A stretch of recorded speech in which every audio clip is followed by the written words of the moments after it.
While watching the window washer on a ladder, Einstein thought about what would happen if the window washer fell.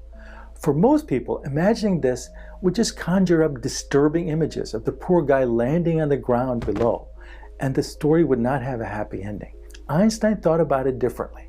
He put himself in the window washer's perspective and imagined not what would happen when he met the ground, but what he would experience as he was falling. What he realized was that if he was falling, gravity would be the only force acting on him. He would be accelerating towards the ground, but since the ground would not be pushing up against his body, he would feel no weight. With no wind resistance, he would be in free fall, and this would be no different than being weightless in space. In a way, gravity and acceleration were different ways to describe the same thing. This is where Einstein had a huge insight. The way to connect gravity with the theory of relativity was through the idea of acceleration, since the two are equivalent. Einstein imagined being in a room with no windows. And if the room had a bathroom scale handy, what would happen if you stepped on the scale? Well, if anywhere stationary on Earth, you would weigh 80 kilograms, or whatever your weight is. Now he imagined being in the same room in space. Now what if the room was on a spaceship that was accelerating in an upward direction at 9.8 meters per second, which happens to be the exact same as the gravitational acceleration on Earth. What would happen when he stepped on the scale then? Well, the scale would read 80 kilograms, just like it did on Earth. The acceleration on the spaceship would appear to him inside the room as being indistinguishable from being stationary on Earth. If he didn't know he was on a spaceship, he could just as well presume he was on Earth. There would be no way to tell the difference. Or would there? Einstein thought about this and asked himself if there was a way to tell the difference. He imagined what would happen if he took a flashlight or a laser beam and pointed it from one side of the room to the other as the spaceship was accelerating upwards. If he had a sensitive measuring instrument, he could measure the height of the light on the other side of the room.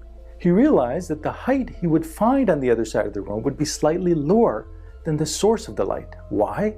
Because the floor of the room would be rushing upwards at ever faster speeds as the light was propagating across the room. Since the room was accelerating upwards at 9.8 meters per second, the light beam would appear to curve downward. However, if you were on Earth and you measured the two heights, you may think that there should be no difference. The light should go straight to the other side of the room. This appears to be common sense. But Einstein thought this can't be because it would violate the principle of equivalence. Acceleration of the room on a spaceship should be no different than the room under the influence of gravity on Earth. He realized that this meant light must bend in the presence of a gravitational field. But how could this be? Because light always takes the shortest path between 2 points. It should be going straight. Then he realized, wait a minute, maybe the light is taking the shortest path between 2 points. Maybe the shortest path is not a straight line.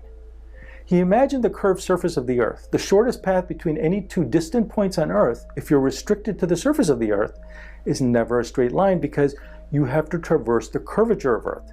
So the shortest path is always curved. So maybe gravity somehow causes a curvature of space itself.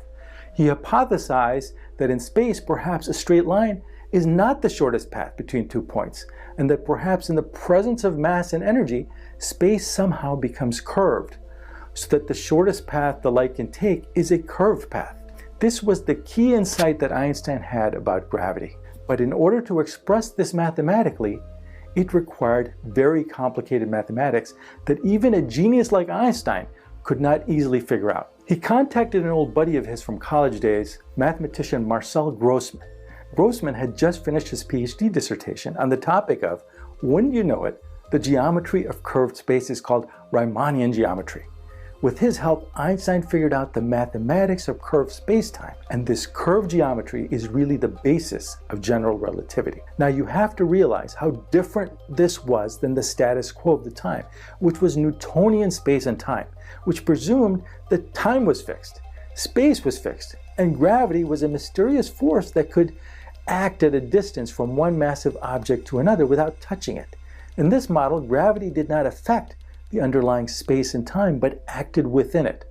Einstein's theory was now that gravity was not a force between massive objects, but something that emerges from the interaction of space and massive objects.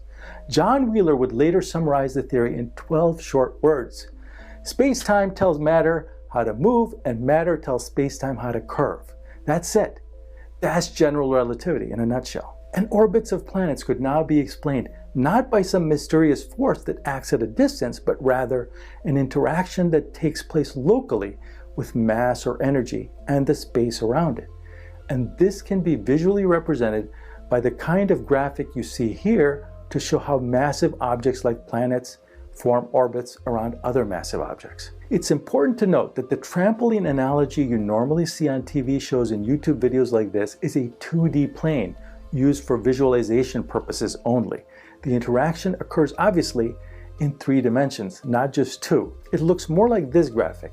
Now this is much more difficult to visualize and animate, so it's typically not used, but it is more accurate. However, in order for this theory to really be taken seriously, it had to make a prediction that could be tested, and that prediction could not be explained in any other way. This test came in the form of Mercury. Mercury's orbit had been a mystery for decades because it was unusual. All planets orbited the Sun in an ellipse. The planet closest to the Sun, Mercury, also orbited in an ellipse, but it did something weird. It had something called a precession. What this means is that its ellipse never closes. The point of the orbit that was farthest from the Sun advances a little bit every time Mercury goes around the Sun. It's as if the ellipse itself is orbiting the Sun. No one could ever figure this out using Newton's equations. When Einstein applied his new curved space theory to this orbit, the new theory predicted exactly the precession that Mercury actually has. Finally, a theory perfectly matched the observation which had been a mystery for decades.